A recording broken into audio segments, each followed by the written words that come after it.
मैं KP sir आपको chemistry 11वीं क्लास की रिडॉक्स चैप्टर को इंट्रोड्यूस कर रहा हूँ। चैप्टर हम लोग पढ़ाएंगे बेटा, चैप्टर जो होगा हमारा वो रिडॉक्स रिएक्शंस होगा। यानी चैप्टर जो हम आपको चैप्टर जो पढ़ा रहे हैं वो एक रिडॉक्स रिएक्शन चैप्टर होगा। ठीक है, इस चैप्टर में हम सबसे पहले स्टडी जो करेंगे वो करेंगे ऑक्सीडेशन स्टेट। तो ऑक्सीडेशन स्टेट के बारे में सबसे पहले हम समझेंगे कि ऑक्सीडेशन स्टेट बोल दीजिए या फिर ऑक्सीडेशन नंबर बोल दीजिए। तो सबसे पहले हम ये समझते हैं कि ऑक्सीडेशन नंबर जो होता है वो क्या होता है, जिसको हिंदी में जो कहते हैं तो बेटा क्या कहते हैं, ऑक्सीकरण अवस्था कहते हैं। इसके ऑक्सीकरण अवस्था पहले मैं इसकी डेफिनेशन आपको बता रहा हूँ कि ऑक्सीकरण अवस्था की क्या डेफिनेशन होती है। ठीक है, सिंपल सबका मैं समझेंगे। कोई भी एलिमेंट होगा तो किसी भी एलिमेंट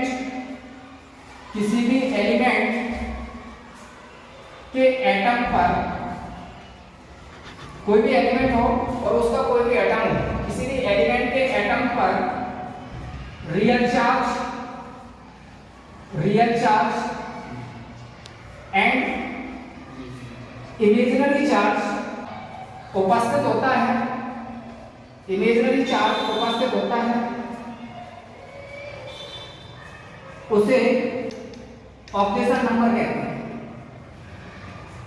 उसे ऑक्सीडेशन नंबर कहते हैं। समझते हैं एक बार, यानी कोई भी एलिमेंट हो और किसी भी एलिमेंट के ऊपर किसी भी एलिमेंट का कोई भी एटम और उस एटम के ऊपर जो उपस्थित आवेश होता है, चाहे वो रियल आवेश हो चाहे वो इमेजिनरी आवेश हो, तो रियल और इमेजिनरी आवेश को हम ऑक्सीडेशन नंबर कहते हैं। ऑक्सीडेशन नंबर को ही ऑक्सीडेशन स्टेट कहा जाता है। देखते हैं कुछ एग्जांपल मैं आपके सामने देता हूं, देखिएगा। जैसे रियल चार्ज है, रियल चार्ज के एग्जांपल हैं जैसे Na पॉजिटिव और Cl नेगेटिव, Mg 2 पॉजिटिव और 2 Cl नेगेटिव। कुछ इमेजिनरी चार्ज है मेरे पास, इमेजिनरी चार्ज के एग्जांपल हैं जैसे HCl। तो इमेजिनरी जो चार्ज बनता है वो कोवलेंट कंपाउंड में बनता है और रियल चार्ज जो बनता है वो आयनिक कंपाउंड में बनता है, क्योंकि आयनिक कंपाउंड में पार्शियल इलेक्ट्रॉन का ट्रांसफर होता है और कोवलेंट कंपाउंड में जो इलेक्ट्रॉन का शेयरिंग होता है। तो ये जो आयनिक कंपाउंड में रियल चार्ज बनेगा, इमेजिनरी कंपाउंड में जो चार्ज बनेगा वो पार्शियल बनेगा। क्यों? क्योंकि आप जानते हैं कि Cl जो है उसकी इलेक्ट्रॉनिटी जाता है। जब Cl की इलेक्ट्रॉनिटी जाता है तो इलेक्ट्रॉन को वो क्या करेगा, अपनी तरफ पुश करेगा। जब इलेक्ट्रॉन को अपनी तरफ पुश करेगा तो इलेक्ट्रॉन को खींचने की पावर उसकी ज्यादा होगी, तो इस पर चार्ज जो आएगा वो पार्शियल चार्ज आएगा और इस पर जो चार्ज आएगा वो पार्शियल पॉजिटिव चार्ज आएगा और Cl पर जो चार्ज आएगा वो पार्शियल नेगेटिव चार्ज आएगा। तो यहाँ हम ये समझते हैं कि हाइड्रोजन का जो ऑक्सीडेशन नंबर होगा, हाइड्रोजन का जो ऑक्सीडेशन नंबर होगा वो कितना होगा बेटा, +1 होगा, और Cl का जो ऑक्सीडेशन नंबर होगा वो कितना होगा, -1 होगा। ठीक है, और भी एग्जांपल हम समझते हैं। एक एग्जांपल मैं आपको यहाँ बताता हूँ, एग्जांपल नंबर 2। ठीक है, जैसे मैं आपको एग्जांपल 2 बताता हूँ, H2। ठीक है, समझते हैं हम इसके लिए। इसकी स्ट्रक्चर जो बनाएंगे बेटा वो इस तरीके से बनाएंगे। वैसे इसकी स्ट्रक्चर जो होती है वो बैंड टाइप होती है, उसको हम केमिकल बॉन्डिंग में आपको समझाएंगे।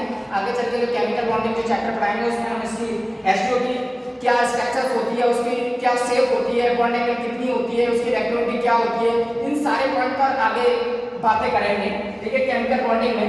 तो ऑक्सीजन और OH के बीच में इस तरीके से इसको समझाएंगे।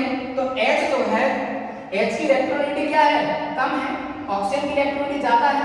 तो ऑक्सीजन की जब इलेक्ट्रॉनिटी ज्यादा है तो उसमें इलेक्ट्रॉन को खींचने की पावर ज्यादा है। जब इलेक्ट्रॉन को खींचने की पावर ज्यादा है तो उस पर चार्ज जो आएगा वो नेगेटिव आएगा, इस तरीके से खींचेगा। तो इस पर चार्ज कैसा आएगा बेटा, पार्शियल नेगेटिव चार्ज आएगा, और इस पर जो चार्ज आएगा वो कैसा आएगा, पार्शियल पॉजिटिव चार्ज आएगा। ठीक है, अगर इस पर भी चार्ज आएगा वो कैसा चार्ज आएगा, पार्शियल पॉजिटिव चार्ज आएगा, और इस पर जो चार्ज आएगा वो पार्शियल नेगेटिव चार्ज आएगा। तो कहने का मतलब मेरा ये है कि ऑक्सीजन की जो ऑक्सीडेशन नंबर जो है, ऑक्सीजन का ऑक्सीडेशन नंबर जो है ऑक्सीडेशन नंबर जो है वो कितना है बेटा, माइनस, यानी पार्शियल डेल्टा एक डेल्टा ये और एक डेल्टा ये है, तो इसका ऑक्सीडेशन नंबर जो है वो कितना है, -4। और हाइड्रोजन का ऑक्सीडेशन जो नंबर है बेटा, हाइड्रोजन का ऑक्सीडेशन जो नंबर है वो कितना है, +1। ठीक है। अच्छा, ये जो सिंबल जो आप देख रहे हैं, इस सिंबल को क्या कहते हैं? तो ये सिंबल है, इसको बेटा मैं कहीं ना कहीं इसको डेल्टा कहता हूँ। क्या कहता हूँ?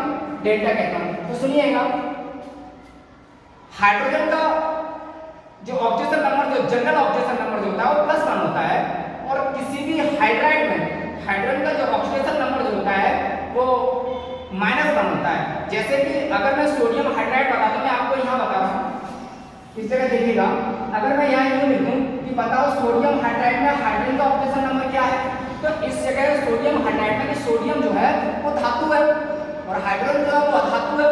तो हाइड्रोजन अधातु है तो इसको इलेक्ट्रॉन को खींचने की पावर ज्यादा है।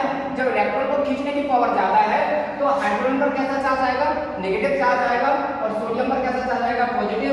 तो इस जगह पर बेटा हाइड्रोजन का जो ऑक्सीडेशन नंबर जो होगा वो कितना होगा, -1 होगा।